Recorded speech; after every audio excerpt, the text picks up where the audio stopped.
The Old Oak Tree. Once upon a time in a small village, there lived an old man named Thomas. He had lived in the same cottage for over 60 years. Beside his home stood a tall oak tree, planted the day his son, Daniel, was born. Thomas had raised Daniel alone after his wife passed away when Daniel was just a baby. Life was hard, but their little home was always filled with laughter, warmth, and love. Thomas worked as a carpenter, and every evening, he would tell Daniel stories under the oak tree. As the years passed, Daniel grew up and moved to the city for work. He promised to visit often, but life got busy. Months turned into years, and visits became rare. Thomas, now older and slower, would still sit under the oak tree every evening, waiting and hoping. One winter, Thomas fell ill. He wrote a letter to Daniel, saying simply, "I miss you. The oak tree still stands strong, though I do not." Daniel read the letter with tears in his eyes.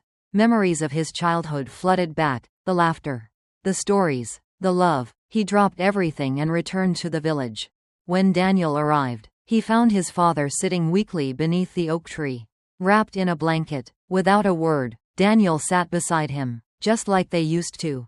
"I'm sorry, Dad," Daniel whispered. Thomas smiled faintly and said, "You came home. That's all I ever wanted." That evening, the village saw something beautiful, a father and son, reunited, sitting under the old oak tree, sharing stories once more. From that day on, Daniel never left again. He rebuilt the old cottage and cared for his father. And every evening, they sat beneath the oak tree, wrapped in the warmth of love, memories, and family.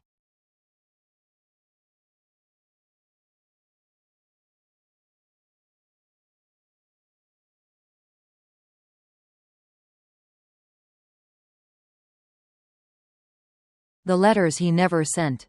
Eleanor had always believed in quiet love, the kind that lingers in the background. Soft but constant, like the hum of the ocean.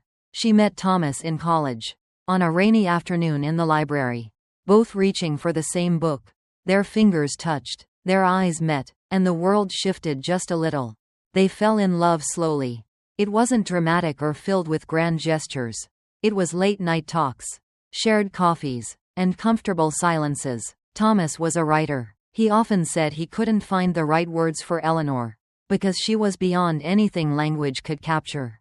Life, as it does, pulled them in different directions after graduation. Thomas moved abroad to chase his dreams. Eleanor stayed behind, caring for her ailing mother. They promised to stay in touch. But weeks became months, and months turned into years.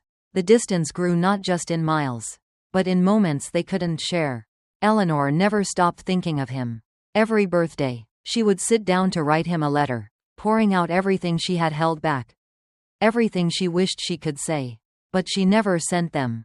She kept them in a small wooden box under her bed, thinking, maybe someday. 30 years passed. Eleanor never married. She lived a quiet life, surrounded by books and memories.